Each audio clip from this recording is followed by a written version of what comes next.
আসসালামু আলাইকুম। আপনারা সবাই কেমন আছেন? আল্লাহর অশেষ রহমতে আমি ভালো আছি। আজকে আমি একটা শাড়ি পেইন্ট করব, আর এই শাড়িটা আমি পেইন্ট করব আমার মেয়ের জন্য। তো আমার মেয়ে যেহেতু ছোট, ওর জন্য আমি শাড়িটা পেইন্ট করতে গিয়ে চিন্তা করলাম, মানে ও আমাকে প্রায় বলে যে মামুনি আমাকে শাড়ি কিনে দাও, আমি শাড়ি পরবো। তো ওকে শাড়ি কিনে দেওয়া হয়নি আসলে। তো আমি ভাবলাম যেহেতু আমি পেইন্টের কাজ জানি, ইভেন আমার কাছে শাড়ি আছে, তাহলে তো আমি ওকে শাড়ি তৈরি করে দিতে পারি। তো ওর যেহেতু ছোট মানুষ, ওর 6-7 বছর বয়স, তো ওর সাইজের শাড়ি তো আর নাই। তারপর আমার কাছে যেহেতু বড় মানুষের শাড়ি ছিল, বড়দের শাড়ি, সেই ক্ষেত্রে শাড়িটাকে প্রথমে আমি 2 ভাগ করে নিয়েছি। তারপর এই 2 ভাগ করার পর 1 ভাগ শাড়ির প্রস্থের দিক থেকে জাস্ট 18 ইঞ্চি রেখে বাকিটা আমি কেটে ফেলে দিয়েছি আর কি, মানে কেটে ফেলে দিয়েছি বলতে কেটে ফেলেছি। তারপর 18 ইঞ্চি প্রস্থটা শাড়িটা ধরে ওকে আমি জাস্ট এই পেইন্ট করে দিচ্ছি শাড়িটা। যেহেতু ছোটো মানুষ, এত বড় শাড়ি তো সামলাতে পারবে না।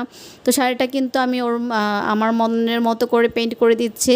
তো এই শাড়িটা ছিল একটা সেমি মসলিন শাড়ি। তো আপনারা যারা আসলে সেমি মসলিন অথবা হাফ সিল্ক শাড়ি পেইন্ট করতে চাচ্ছেন, অথবা বাচ্চাদের 3 পিস, বাচ্চাদের কামিজ, বাচ্চাদের ফ্রক, অথবা বড়দের 3 পিস, যেটাই হোক না কেন, আপনারা কিন্তু পেইন্ট করতে চাইলে আমাকে ইনবক্স করতে পারেন, কারণ আমি কিন্তু পেইন্ট করে থাকি।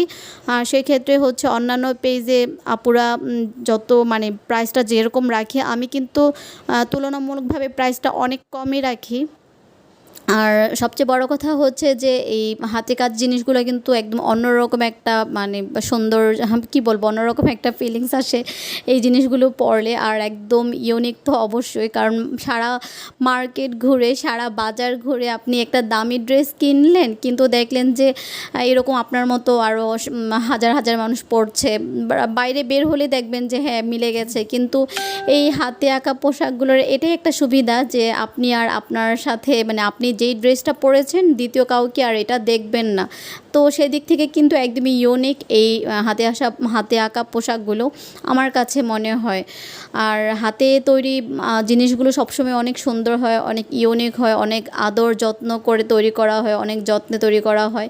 কারণ হাতে আঁকা পেইন্ট বলেন, হাতে আঁকা হাতের সেলাইয়ের কাজগুলো বলেন, সবগুলোই কিন্তু অনেক বেশি সুন্দর আর অনেক যত্নে করা হয়ে থাকে।